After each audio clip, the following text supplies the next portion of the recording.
و مهربون که اومدید کانال ما رو ببینید. دوستان، من یه کانال یوتیوب باز کردم واسه آموزش ارگ و موسیقای محلی.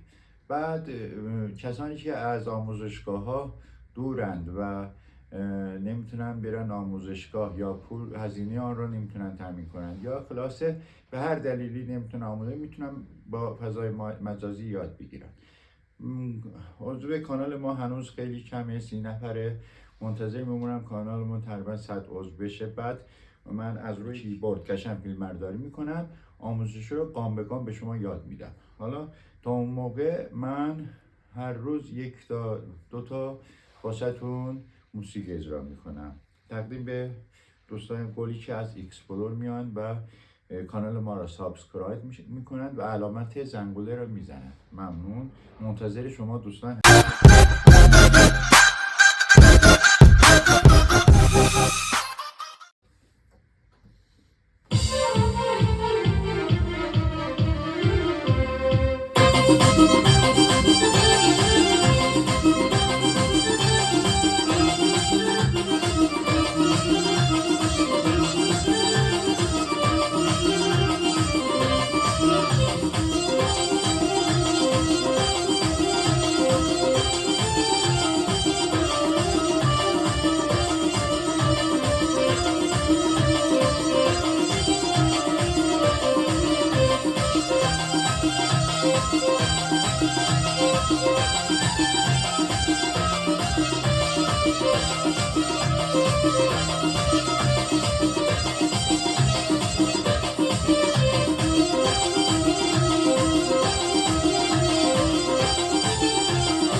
تقدیم به شما دوستان لطفاً کانال رو به دوستان که میدونین از موسیقی خوششون میاد ارسال کنید تا اونا هم عضو بشن. یعنی اشتراک گذاری شما باعث رشد کانال ما میشه و من زودتر این آموزش رو شروع میکنم.